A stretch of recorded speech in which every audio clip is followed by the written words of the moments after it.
Well, guys, today we are talking about a really important subject for the life of the church planter and the church planting couple. We're going to talk today about the importance of community in the life of the planting couple.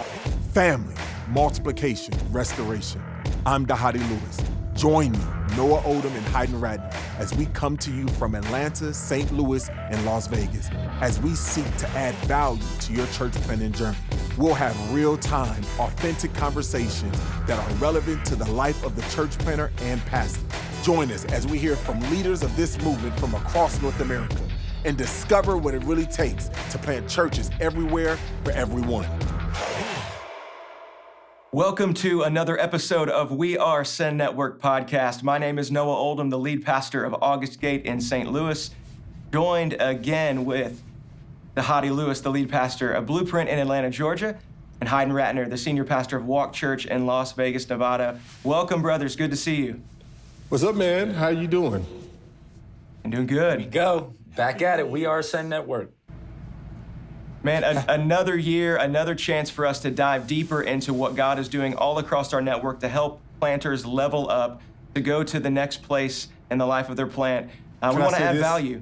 Can I say this? Feliz Navidad. And let me just say, part of my word, one of my words for the New Year's is for me learning Spanish. So I'm coming out right now, letting everyone know that I am trying officially to be conversational in Spanish. I'm jumping in. Feliz Navidad. ¿Cómo estás?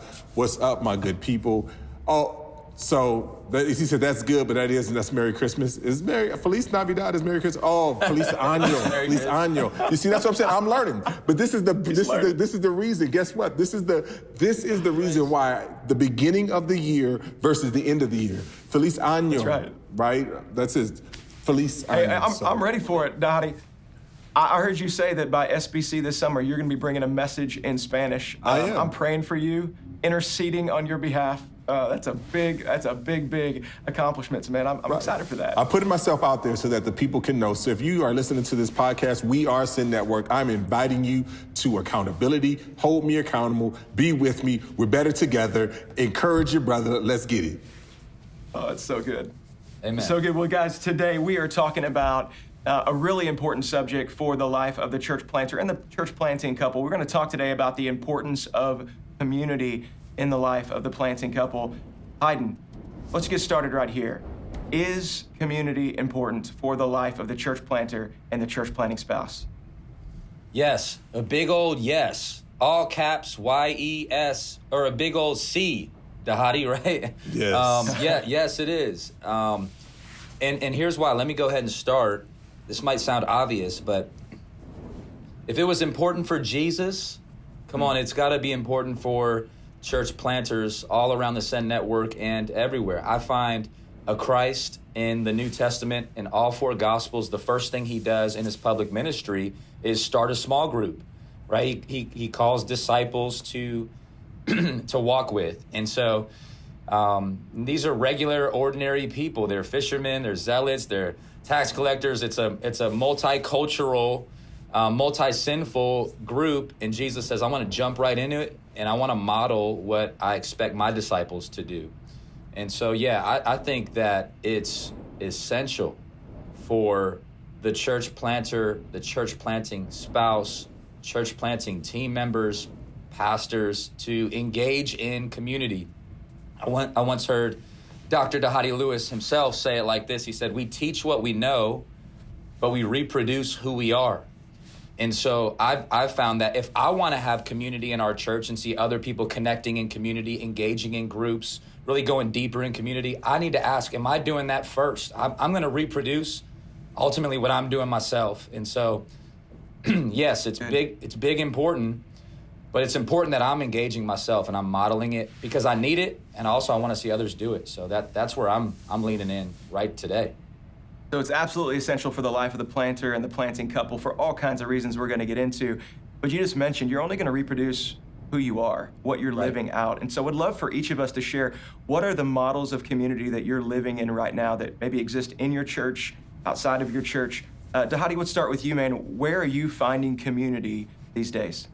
Well, I mean, there's lots of different philosophies and thoughts about it. But when I think about me specifically in the life of my family, like I'm getting community from the neighborhood in which I pastor and from the leaders in which I pastor with and with my city group in which I do life with here in the city. Like, you know, I think intersection, not addition. You know, when I think about this, this idea, and I see and I would affirm what Pastor Hayden said, is it's like, man, community is super important for us, especially in the midst of all of what's going on, 2020, all these things. So we've had families who've quarantined together, who've all been connected, like in there and they said, like, let's get it, let's meet, let's connect, and to do that. And so, like, I have a group of guys that every Thursday we get together. We call it, our DNA group. We get it in, we talk, and we'd say things like, "Hey, I just need a place where I don't have to worry, I don't have to be on, I don't have to go in, and have to worry about saying the right thing, doing but I can just be." Like real, be transparent, be vulnerable. And I think that's critical, is that oftentimes we say we need to have transparency, but I was like, no, I need a place where I can be vulnerable. Because transparency is I'm gonna share some things with you, but I'm not gonna give you anything that can hurt me. Vulnerability says, I'm going to share things with you, and those things that I'm sharing with you can actually hurt me. And if you're not vulnerable with some people, then you don't have a place where you both belong and matter. And so I have a group of guys that I'm texting almost every day that we're sharing life with. We're doing things, and a lot of them are people who are in my church, in my neighborhood. And that's just kind of how I go about getting my community and establishing family where I am. That's good. But you, Hayden, what are some of the models of community you're walking in these days? I know for us in our church, I'm big on branding, and I think sometimes there's Christianese that seem boring to me, like the phrase small group. To me, like the phrase quiet time, it just makes me feel some type of way. So I just said, okay, when it comes to groups, we want to be a church that's made up of groups. We don't want to be a church that just has groups or tag groups on, but when we planted our church, we wanted to start with a small group that multiplied itself. And so anyways, when I said what we want people to do is plug into the group and then get filled up and ultimately get charged up. So we call our groups charge groups. And it's the idea, plug into the group, get charged up. We're all kind of like these walking smartphones, if you would, that everything in culture is zapping us of energy, of life in so many ways. What's going to fill us back up? It's going to be in community. And again, Jesus modeled this. We see it modeled in the Trinity. And so we call them charge groups, and we try to encourage people, if they really want to go deeper in their walk with Jesus, it's not going to happen by yourself. There's no such thing as solo Lone Ranger Christianity.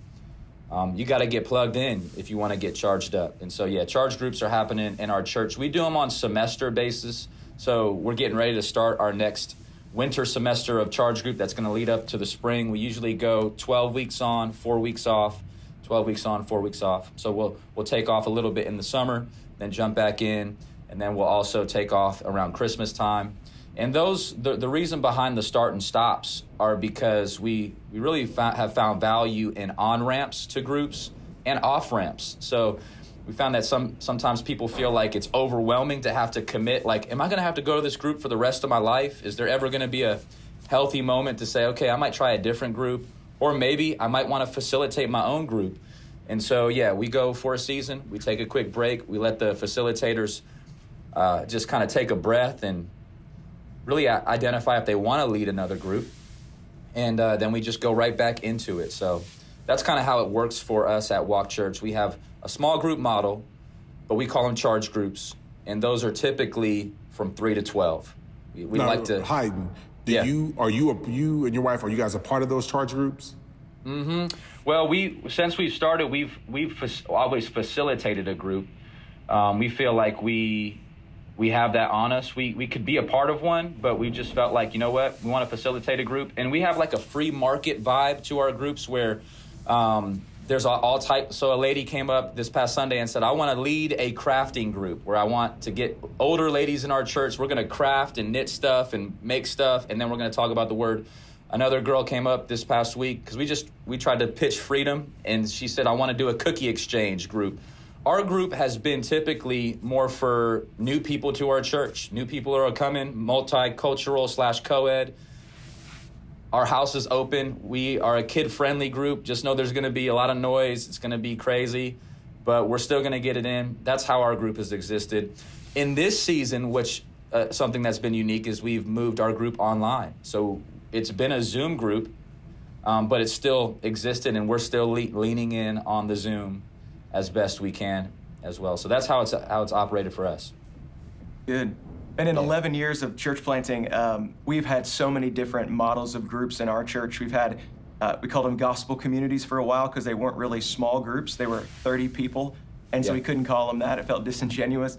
And then gospel communities were super large, and we had kids as a part of them. And what we're finding is especially young moms weren't seeing discipleship actual happening in their lives. It wasn't accessible and actual, and so we got to do something different. So we went to mostly single gender-based smaller groups called knots. The play on words means a tightly knit group of people where discipleship happens intentionally. And so it's on those nights, hey dads, you're hanging with the kids so mom can go to her knot, or it's during the day and they're meeting at a park so the kids can play. Whatever it takes, we want discipleship to be happening and relationship to be happening. There's all kinds of challenges, but we have those. But I'll also add to this, I found it specifically for myself, the necessity of needing friendships outside of my church where I'm not known as Pastor Noah. Where as Dahadi said, like, I can just be known and I'm not always on. It was for years, it's been the awkward thing because I do most of the preaching in my church, and we do sermon-based questions in our small groups that when they answer questions, everybody turns and looks at me to give the answer, even if somebody has asked the question. And so sometimes being able to be in a place where you're not always on. So I have a couple of text threads that I'm a part of. One is just 5 guys here in St. Louis that are Send Network planters. It's just called Brotherhood, the title of the text thread, and we talk about anything and everything. And when pandemic's not happening, we get together about every 2 weeks in person at the basement of one of our churches, and we have it out. We talk about everything. We laugh, we cry, we act frustrated, we do everything we need to do. We actually got together just last week, and we talked about all the craziness going on in the world. And there's white guys and black guys, guys in the urban context, guys in the suburban context, and it's just a really good cross-section of St. Louis. It's been helpful to my soul. And I got another text thread of guys who are just into to fitness. And so all we talk about is Jesus and working out. And now, not a lot of people wouldn't want to be in that. They want to be in that cookie exchange group that you got at Charge Groups over at Walk. But I got to stay away from the cookie exchange group, so I'm in the fitness text thread. But it helps me to find a place where I'm known and I can just be myself and I can be poured into. And that leads to another question I want to put in front of you guys. This is helpful. I think a lot of planters, they come to a point, they're growing their church, they're a part of community because they're developing it themselves, and they get to a point where community starts to get hard for themselves specifically. Maybe it's a growth barrier in the church, maybe it's a relationship barrier in the church, but it begins to get difficult. There's obstacles. What are some of the obstacles you found for community, for the planter or the planting spouse, and how can those be overcome? Yeah, let me kind of start by going back a little bit before we jump into the other one. There's 2 things that I don't want to miss it because I think you really hit it, Noah, when you talk about the idea of intentional, right? Being intentional and intentionally developing both in your own life, in the life of making sure that you're intentionally putting yourself in community and around that, you're intentionally with the text threads to getting together, that's tailor-made to helping you and others and spur one another on to love and good deeds. But the other thing that I don't want people to miss is something that you said about single moms or even just moms in general. Whenever you have children around, oftentimes the people who suffer the most are the moms. Dads, we have this unique gift to be able to ignore our children and to still grow and to learn and all that. But oftentimes it's the moms that can't focus, that can't be concentrated if the only environments that they're in are environments when they're children. And I think that's really critical for us to make sure that we're doing it. And so for our city groups, and when we talk about that, we tell our city groups, hey guys, let's pony up. If we can't find someone to watch the children and to disciple our children, there need to be certain times. There are times when all of us are together, but there are certain times that we got to make sure that the kids that we're not just kind of getting rid of them, but that they're being developed.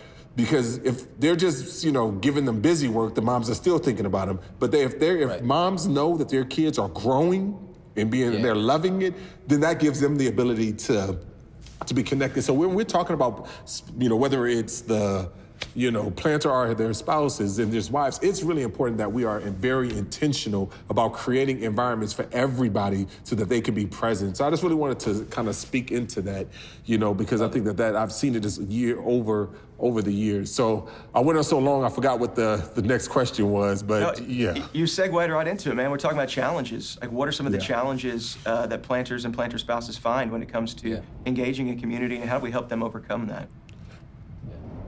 Yeah. I was going to say, go ahead, Hadi. No, go ahead, bro. Yeah, I was going to just say, a challenge for me recently that I've been trying to do a better job. I know we're only a handful of days, few weeks into this year, but one of my goals for this year is to really do more one-on-one meetings with brothers in our church. I started to hear this theme from different people in my church. I'm going to just be transparent. Where I was hearing just a little bit of disgruntling from some of our family members that were saying, hey, I love seeing you, Pastor Hyde, in groups. We'll go out to lunch maybe or dinners with a group. It's all good, but like we've actually in our several years of existence have never actually spent time just me and you together, where we could just have one-on-one brotherhood fellowship. And I'm like, hold up, I see you every Sunday and every Wednesday, and at our prayer gatherings, and at our different leader nights, and our dream team stuff. And I realized, what, we really never have. But I've realized, as I've been trying to do this lately, one-on-one is deep. I typically like to, if I'm about to meet up with somebody, I'm like, hey, let's get a few other people to join us. But I've been trying to discipline myself to not do that. Even telling other people, hey, I'm just going to go, just me and this person. And to ask meaningful questions and grow deeper in community. I feel like relationships are strengthening, for me at least in this season, in the one-on-one. My wife Nina does that great. She's like, hey, I can't add another person. But I've always challenged by that. And so that's something for me recently, is to, one, hear that rebuke in a way, like, how can we never connect? And then say, what, okay, well, let me start connecting better. And because, again, I want to model what I want to see other people do in the life of our church. Yeah. Kick it over to Hadi on. No, that's really good. I'm sitting here reflecting and thinking that's really, really good, and for an even encouraging challenge for me as a whole. I think one of the challenges that we have, that I have here, is I think our people are just getting complacent with the ability to gather online. So at our church, we have not still gathered. We don't gather collectively. Like we are at one of our campuses, we are gathering, but like our main campus, Blueprint Church in the 4th Ward, we are not gathering. And I think sometimes we can get complacent with just doing things online and forsaking the assembling, right? And I think it's important because none of us, I don't think anybody would say, man, this person listens to YouTube for 30 minutes a week, back in, like pre-pandemic, and say that's good for them and they're growing. But for some reason now it's become an acceptable thing. So on one end, I understand that like we want to maintain safety. We want to do that, but we can't use that as an excuse to not fulfill the biblical principle of not forsaking the assembly. So the question becomes is that even if we're not gathering on a Sunday for a Sunday gathering, like we still need to figure out ways to one another and to be intentional about one another, and not thinking that the replacement of a YouTube channel or a Facebook post, where you're getting words from a pastor or a preacher is enough. And so I just really want to encourage my own soul in that way, but also encourage the souls of my members that like, hey, this is a discipline. If never before, it is really one now to not forsake the assembling, but to continue to spur one another on, to literally encourage or irritate one another to love and good deeds, because I think, man, we're starting to sense a bit of spiritual apathy. And and like for me, I'm trying to run back to my church because I need my Black members in my congregation and my white members and my Latino members to get back. And then we, as a church and as pastors, I think we need to really take heed to that. And the one challenge I would say that's most helpful for me to engage with is it's twofold. It's got two ditches on it. As a lead pastor and a planter's wife, what you're going to end up finding is a lot of people are attracted to you and drawn to you and want to be in a group with you. And you have to make sure they don't fall in the ditch of hoarding everybody supporting all the best leaders. But you can also fall in the ditch on the other side, where you're in community with somebody, and every time you see them have a little bit of gifting, you begin to send them out to start another group. And before you know it, you actually have had no long-term community because you're creating it for everybody else. And you become relationally anemic, and you need that. And so when you're anemic, my wife deals with some anemia, and whenever she's feeling anemic, we have to go, I take her out and I get her a big steak, and she eats that and she starts to feel better. You may need to take a season where you grab some people in your church that you're close with and you have easy community and say, you're gonna be in our small group for the next 6 months. We're gonna dive in, we're gonna spend community intentionally so that we're both charged up. I love the way that you use that word, Hayden, and so we can be sent out to then lead. There was a whole session of our small groups where all of our pastors, we were in a small group together, pastors and pastor's wife. We just said, hey, we're gonna do this. We need it in order to lead together in unity. And so I'd say fight for that, fight for that. And then, hey, just one last thing I wanna encourage planters in is do whatever you can to make sure your wife has community. Good. I know about you guys, but I'm in conversations all day long. I'm talking with people.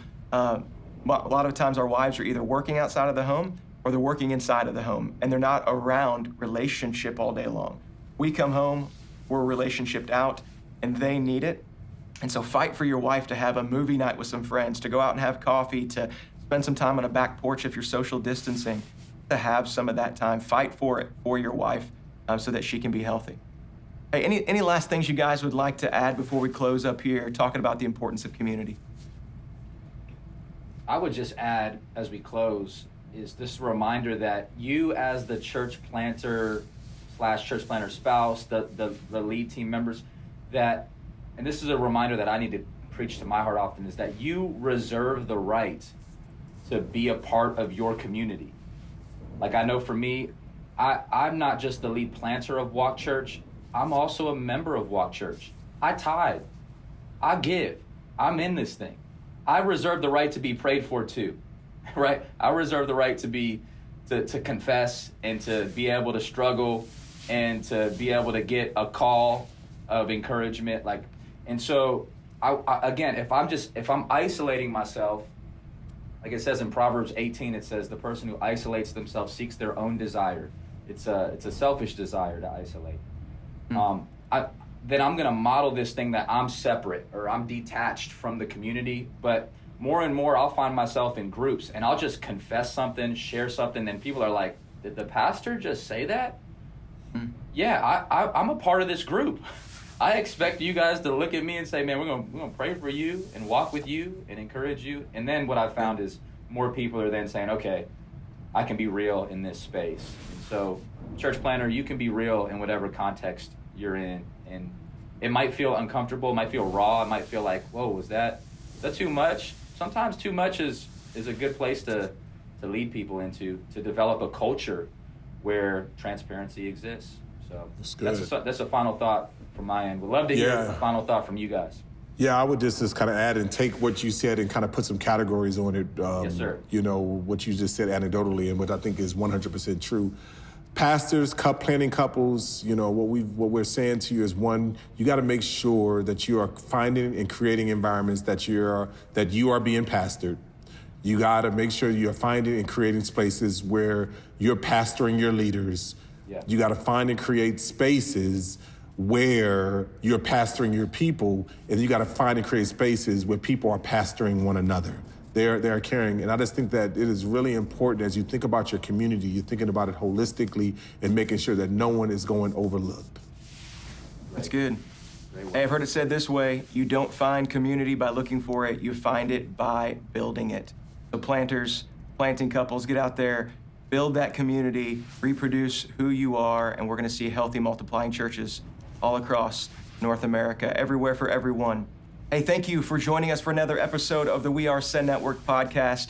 We would invite you to subscribe to the podcast, share it on social media. Let's spread the word. Let's get this thing going. Let's get more and more planting couples aided by what we can put forth in this. If you want to know more information about planting with the Send Network, you can text the words Send Network to 888-123. That's 2 words, Send Network, to 888-123, or check us out at sendnetwork.com. Until next time, we are Send Network. So, adios, amigos, amigas. Yes, Feliz Año Nuevo. There it is. You have been listening to We Are Sin Network, a resource of the North American Mission Board. For more information about today's podcast and other relevant resources, visit sendnetwork.com.